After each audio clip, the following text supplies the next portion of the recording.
Hey guys, it is the Wizive Show where we look at what it means to live out the Christian life of the Bible. It's pretty awesome. Actually, it's really awesome. Getting to know God is it's the most incredible thing. Getting lost in His love is just incredible. I mean, there's no other word for it. It's like awesome. Awesome, man. Anyway, I am Justin Miller, and this is Shane Leisure. Shane Leisure. Shane Leisure.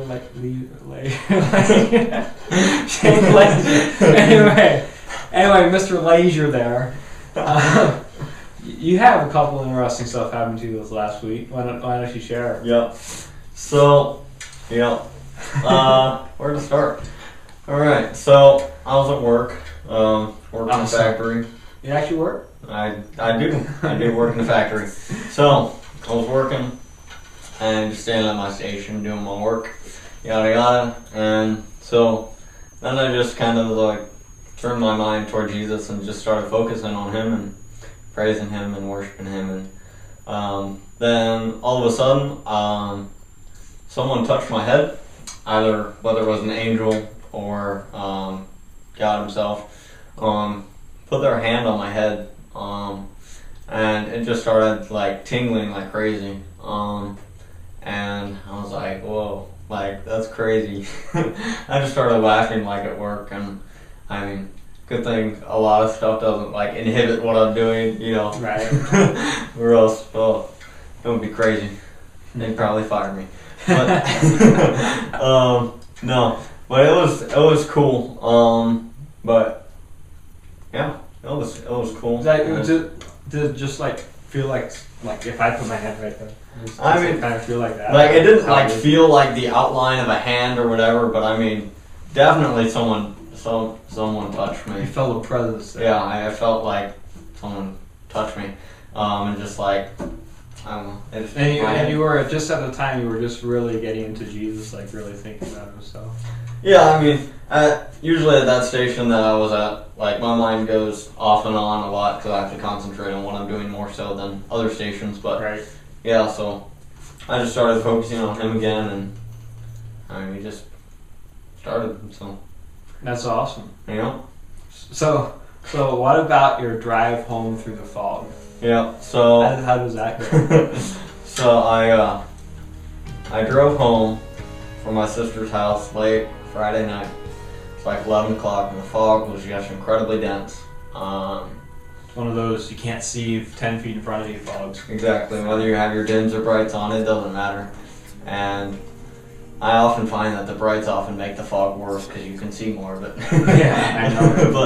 but so I was driving home, and I was just like, you know, how am I going to get through this fog? You know, I don't want to slow down if there's somebody behind me, because that can just cause some bad stuff to happen, accidents and whatnot. So I just felt led to open my eyes in the Spirit, just look around.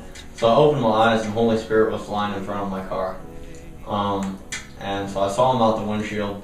He was flying in front of my car, and like whenever He would turn, then the road would turn, and that's when I knew when to turn, is because He would turn. Mm-hmm. And then a little while later, He was actually sat next to me in my car, and then some angels were flying in front of me. So I kept my eyes on them. How did you know there was the Holy Spirit sitting next to you? How does it look? How did it look in your mind? To me, He appears as basically a person on fire. I mean, like His entire body is consumed with fire. It's made up of fire. Oh, that's how it appears to me anyway. I'm sure other people it appears differently, but yeah. I mean, just like. And I'm sure people are wondering, seeing a spirit, how does that work? I mean, how do you know you're actually seeing something? Is it just making it up in your mind, or you know what I'm saying? Yeah, I know what you're saying. saying. Question that. No, I actually had those questions myself when I first started. Like, am I really seeing stuff? You know what? Right. I don't even know. But God just spoke to me. He said, "Take it by faith. Mm-hmm. You know, take it by faith what you're seeing." Because I mean. The same thing could be said for, like, I don't know, the gift of tongues. Like, if someone's praying in tongues or whatever, am I really speaking in tongues, or is it just gibberish that I'm making up, you know? And it's just take it by faith. And that's a good point. Yeah, just take it by faith because, you know, and Hebrews it says, faith is evidence of things hoped for and certain things you do not see. Mm-hmm. You know, so even though we really don't see them with our physical eyes, although sometimes people do. Another thing with that, a lot of times if a miracle happens, and a lot of people that don't have any faith will discredit the miracle because they have no faith that it actually happened, even though it happened. Yeah. So without faith it is impossible to please God. Exactly. You gotta have faith. Yeah. So faith is just weird stuff. Yeah, faith is incredible. I mean, faith is a gift itself. You know, some people are like, oh, I have great faith, but I mean, God gives us the faith. You know, you know, it's because of Him that we are able to believe in Him. This morning, I listen to a lot of sermons. Yeah. I get so into sermons. Like every morning, I listen to a sermon or two. Yeah. It's just like incredible stories that I learned through them and stuff. But this morning, I listened to Banning Leacher of Jesus Culture. He's a Bethel Church in Reading, kind of. He has a good relationship with them. Yeah. Anyway, he was talking about boasting in your weakness, because when you are weak, you are strong. Because it takes faith when you're weak, when you're in a weak point in your life, it takes faith to believe in God. You'll have more faith in those weak points than you'll have when you're in your strong points. Because then you'll start boasting in yourself and you'll start thinking about yourself and how you can do stuff. But when you come to the place where it's just you can't do it, but God can, then it makes you have faith. Then it increases your faith. Yeah. And then that's when you're strong. Right. It's pretty cool. Anyway, I want to read these couple verses here for you. 2 Corinthians 12, starting in verse 7. Because of the surpassing greatness of the revelations, for this reason, to keep me from exalting myself, this is Paul saying, to keep me from exalting myself. We don't want to exalt ourselves because then we get prideful and we take our eyes off of Jesus and off of faith. There was given me a thorn in the flesh, a messenger of Satan to torment me, to keep me from exalting myself. That's interesting. It's like God loved Paul so much that He let Satan actually torment him a little bit so that Paul didn't get full of himself and get away from God.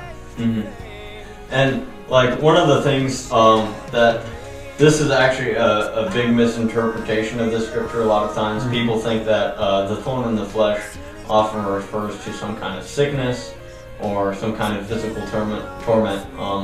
But a thorn in the flesh is actually a Jewish idiom that's actually used in the Old Testament 2 or 3 times. When the Israelites were going into the Promised Land, the Lord basically said to them, you know, keep me first, keep your eyes on me, love me only, serve me only, and I will keep these people, being the Philistines and other surrounding nations, I will keep them from being a thorn in your flesh. Basically meaning someone who opposes the work of God. Which is why Paul puts a double emphasis on it, and he says, a thorn in my flesh, a messenger of Satan. Right. You know, so whether it was, you know, a physical person or, you know, a demon or whatever that actually came to torment him, that's more of what it was. So just to keep him humble. Yeah. And then it goes on in verse 8. It says, concerning this I implored the Lord 3 times that it might leave me. And He said to me, this is God saying to Paul, my grace is sufficient for you, for power is perfected in weakness. Most gladly, therefore, I will rather, this is Paul in saying, most gladly, therefore, I will rather boast about my weaknesses, so that the power of Christ may dwell in me. Therefore, I am well content with weaknesses, with insults, with distresses, with persecutions, with difficulties, for Christ's sake. For when I am weak, then I am strong.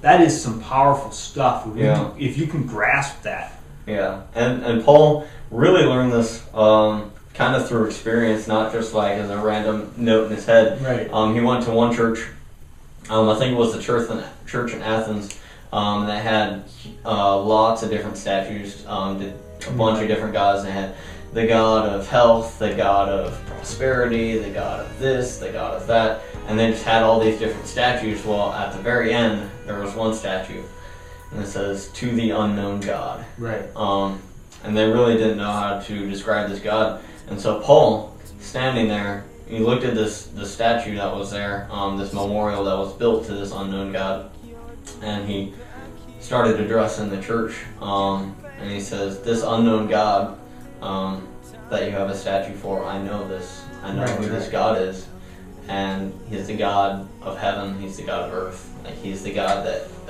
blesses everything. You know, He is so good. He is so loving." And so he came up with this amazing sermon, and started talking with them, and it says, actually, you know, you read the sermon, it's like, oh my gosh, that is such an awesome sermon, right? You know, exactly. And then it says only a few people were converted that day, afterwards, and so then Paul went to a different church. I don't remember which one it was, but he went to this church, and you know, he might have given a message or whatever, but his main display of God was not through a message, but it was through the works of Jesus, the signs, wonders, the displays of power, of healings, of prophecy, of different stuff like that. And that's kind of when Paul realized, like, the stuff that I can come up with, you know, and all the sermons in the world, you know, they don't compare to what God can do. Right, because like, he could have looked at the sermon that he did in Athens and be like, man, look at how good I did with that sermon. Exactly. And exalted himself, and therefore the power of God didn't go through him and convert as many people as he could have. Yeah, like in the other churches he went to, when he actually wrote back to that church. It's in one of his letters. He says, "I did not come to you with persuasive words and the wisdom of men, but I came to you displaying the power of God." Exactly. So, because when we lose ourselves, get rid of our own mind as far as what we think as logical, and decide to put that and just believe in the impossible, like God can do the impossible, and step out in faith into something, and that's when stuff actually happens. Yep. I think that's for myself, that's a big thing I gotta learn, really get to learn, because I know it. Yeah. I know it, but it's hard to actually get to the point where you just kind of get rid of yourself. Yeah. Deny yourself. You know, the Bible talks a lot about denying yourself. Another thing, I forget where the verse is, but Paul talks about the kingdom of heaven is not in talk, but in power. Yeah. And a lot of people today kind of mess it up. All they have is this incredible theology about God. Yeah. And it's all talk. There's no power. Yeah. Yeah. I think it was in the church in Corinth, actually. Yeah. It's incredible. Anyway. It's cool stuff. What was the question last week? Last week's question was about why people see things in the Spirit more clearly or prophesy more accurately, just seem to have like a greater gift than other people do. I was looking at the question this week, and one verse kind of came up. It's Romans 12:6. It says, "We have different gifts according to the grace given to each of us. If your gift is prophesying, then prophesy in accordance with your faith." So that is actually a jam-packed verse. There's a lot there. But just a few things, and obviously this isn't an all-inclusive answer. Right. It's also not a formula. But just people who you can't put God into a formula. Yeah, you really can't. He's incredible, as we were talking about earlier. That's a very powerful statement. A lot of people would get that. Yeah. You can't put God into a formula. Yeah. But I mean, like, one of the reasons that people have a greater gifting is simply because of grace. You know, grace. God gives grace to empower us to do the things we can't. And you know, it really doesn't matter who we are. He loves us in spite of all our shortcomings, all of our failings that we've had. He loves us in spite of that. Not only does He like lift us out from those like negative, you know, as it says in Psalms, He took me from the pit. Right. But not only does He do that, but He gives us the grace to empower us to be seated in heavenly places, like Paul talks about. That's awesome. And so, it says we have different gifts according to the grace given to each of us. So God gives us grace to use a gift, and then it says if your gift is prophesying, then prophesy in accordance with your faith. So the grace and the faith that He gives you, you want to use that gift with the faith that you have, and have faith that like the gift that He gave you is going to impact people because it's going to be used in love. And when you do that and you trust Him with the gift and the grace that you've been given, then He'll start to pour out more because you're stewarding it. The talents, just like Jesus talks about in Matthew with the talents. There was a king who had 3 servants, and the king or the master, he went away and said, "Here you go to the first servant. Here's 5 talents." And then he gave the second servant 2, and then he gave the third servant 1. And so the first servant went out with his 5 talents and traded and did all this other stuff and made 5 more talents.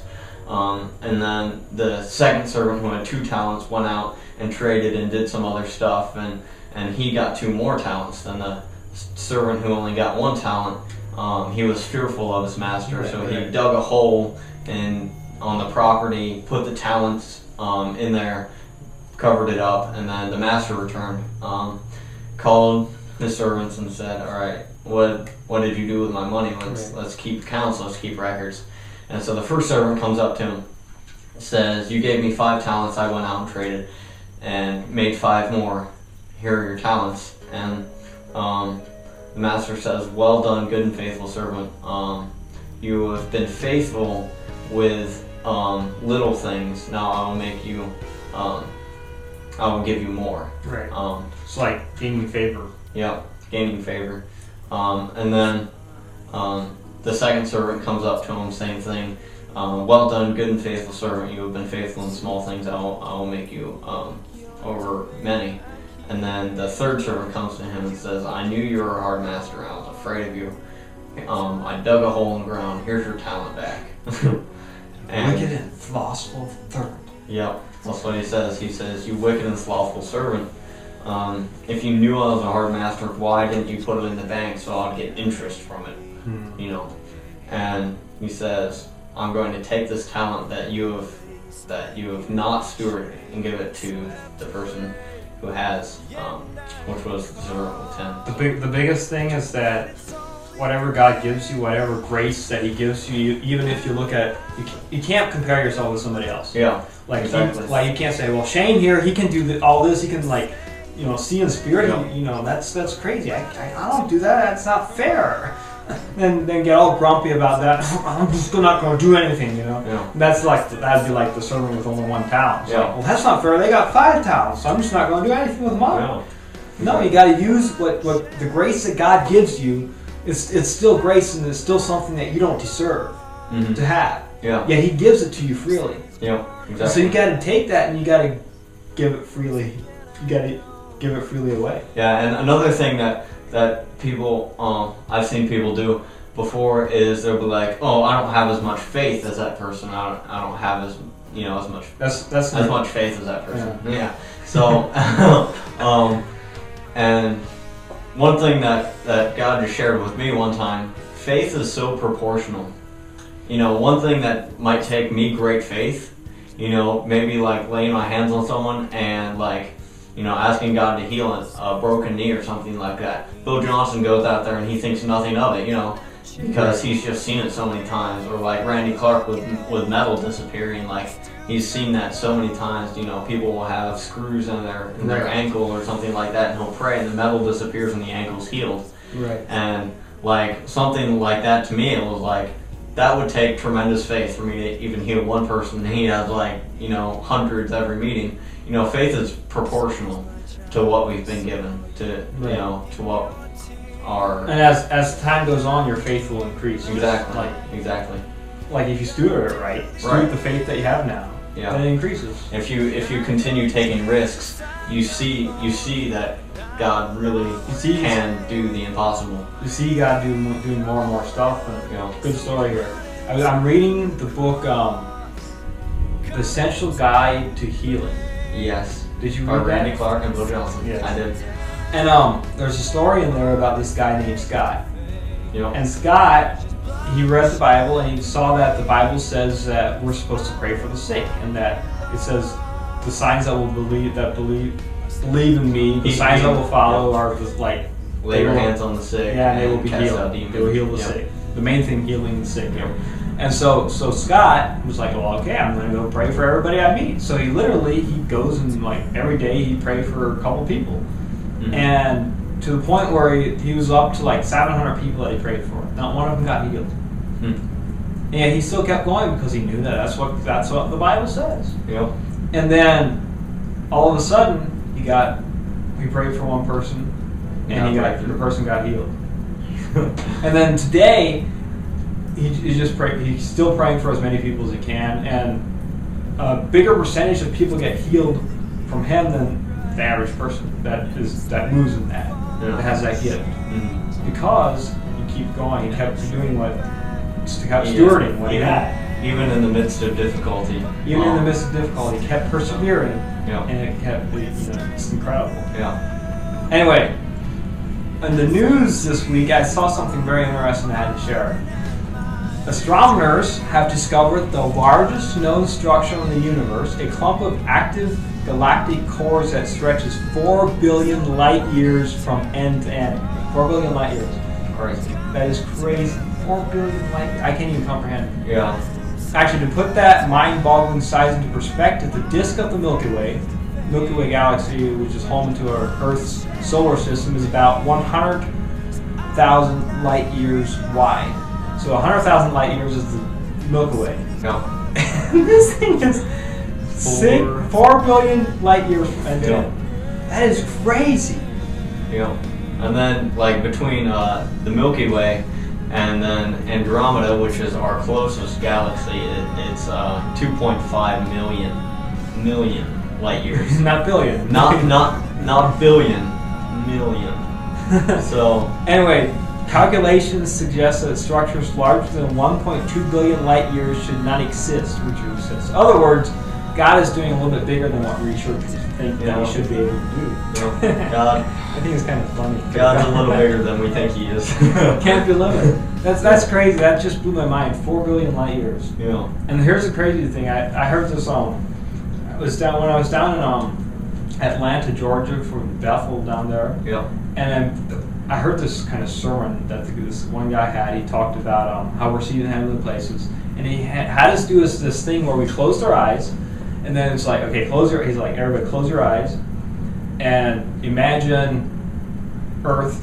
You going out from Earth, and you're seeing Earth, in a distance, and then you go further out, and you get past the sun, and you see the sun and all the planets, and you get further out, and you see a whole bunch of different suns, and you get even further out, and you start seeing the Milky Way galaxy. Then you go further out, and you see a couple other galaxies, and you just go further, and just a ton of galaxies. That's what you see. And it's like, now put your finger on your hand, and it's like, okay, that your finger on the dot that you made with your finger on your hand is how big the universe is compared to God.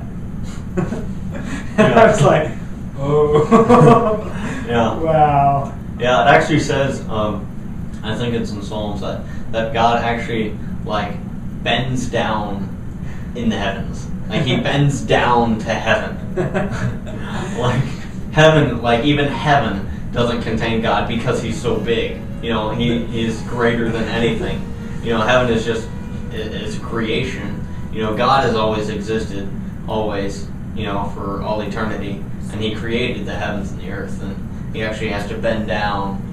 Well, one statement that this guy made was that that the universe does not contain God.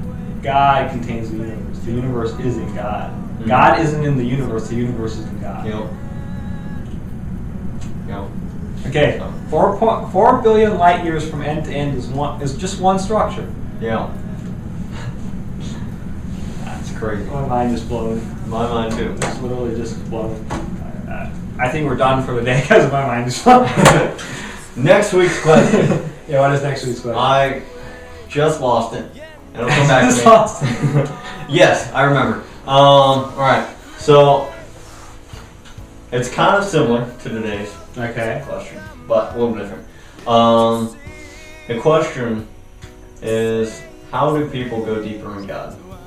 How do people go deeper in God? Yeah, how do people get closer to Him? How do people become more intimate with Him and just, go deeper with Him? A lot of people have that question. They kind of like, I want to want God, I just don't right now, Right. kind of thing. It's just like, how do you go deeper? How do you get past yourself to go deeper with God? Yes. That's a good question. That is next week's Because question. in Genesis, it talks You about... can't answer it now, though. No, I'm not answering Okay. I'm just expanding on it. Okay. It says that this one guy, it says a whole line of people, like, right in the beginning of Genesis. Yeah. And it's like, this one guy was taking up... Enoch. It was Enoch. Yeah. And the one thing that I read, it says he had a close relationship with God. Yeah. Close relationship. It listed all these people, like Methuselah lived this many years and then he died, Yeah. and then this person lived this many years and he died, and then it gets to Enoch and it says like Enoch walked closely with the Lord with this many years and then the Lord took him, or something like that. Yeah.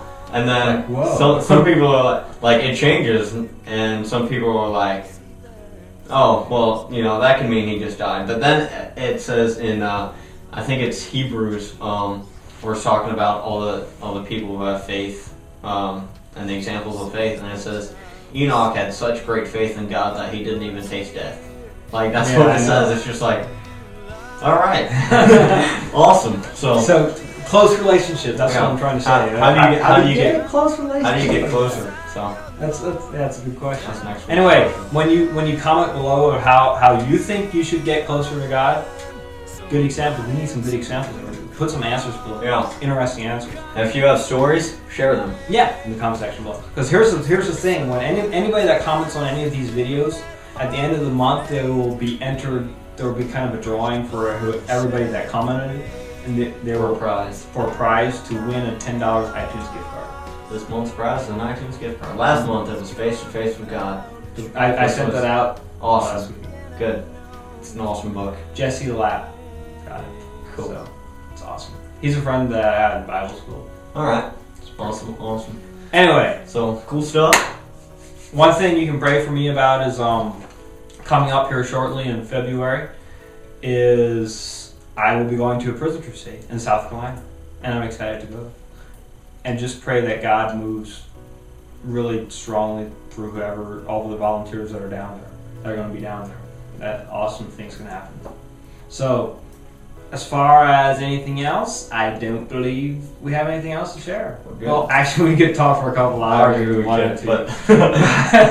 But for today, I think that's it for today, guys. It was good having you on here and getting to talk to you and getting to talk about God and getting to know God. And knowing that He is bigger than 4 billion light years. Yep. I still can't get that. Well, I'm blown. Anyway, God is awesome. Awesome. Shane Leisure, Justin Miller, we're out. Hey, it's Justin Miller here, and if you liked the video that you just watched, then I'm sure you also like this package that I put together. It's a video and an ebook where I really go very in depth of what it means to be born again, what our identity is as a Christian. A lot of people kind of get this wrong, and they believe these lies that the devil is throwing at them. Because of that, they end up living kind of a lie, not living to the fullest as God intended for them to live. And so this video and ebook just completely clear this up and just help you to live life to the fullest and to really be a life changer. Because it's called The Identity of a Life Changer. Again, you can download it for free. You can get free access to it at wizite.com/identity. So go claim your free gift there, and God bless you. Have a question that you want me to have on the show? Well, simply go to wizife.com and click on the support tab and create a new ticket. Or you can go to YouTube and create a video response.